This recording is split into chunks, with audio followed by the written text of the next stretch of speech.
মেয়ের আবদারে চিকেন কষা রান্না করলাম। আসসালামু আলাইকুম, আপনারা সবাই কেমন আছেন? আশা করি আপনারা সবাই ভালো আছেন।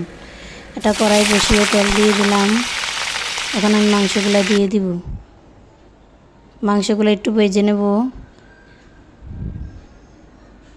এখন আমি গরম মশলা দিয়ে দিলাম। মাংস থেকে আমার যে পানি বের হয়েছে এ পানি দিয়ে আমি রান্নাটাও করে নেব। চুলার আঁচ কমিয়ে রেখে রান্নাটা করব।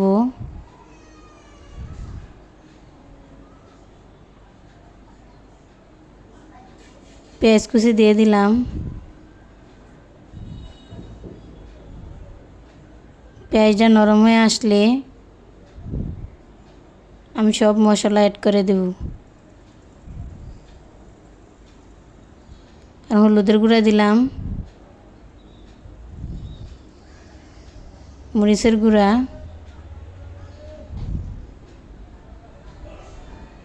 ধনিয়ার গুঁড়া, জিরার গুঁড়া, স্বাদ মতো লবণ। আমি এখানে সামান্য একটু দিয়েছি, হাফ চামচেরও কম। আমার বাচ্চারা খাবে তাই। আর আমার চিকেনও কম।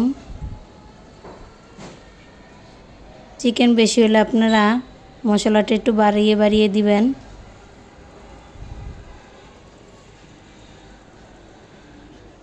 পরিমাপ মতো দিবেন।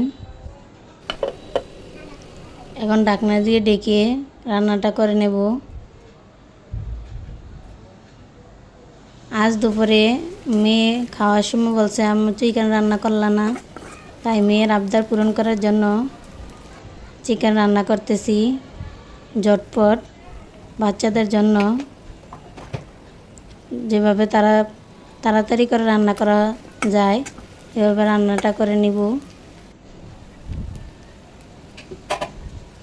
গরম মশলা দিয়ে একটু নেড়ে নিলাম। এই চিকেন কষা আপনারা রুটি পরোটার সাথে খেতে অনেক ভালো লাগে।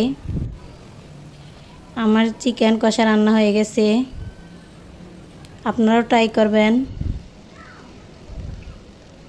দেখেন কি সুন্দর কালার আসছে। এখন বাচ্চাদেরকে খাওয়াবো ভাত আর চিকেন কষা আর ডিম দিয়ে বাচ্চাদেরকে খাওয়িয়ে দেব। যদি আমাদের ভিডিওটি ভালো লাগে সাবস্ক্রাইব করবেন, লাইক করবেন, কমেন্ট করবেন, শেয়ার করবেন। সবাই ভালো থাকবেন, সুস্থ থাকবেন। আল্লাহ হাফেজ।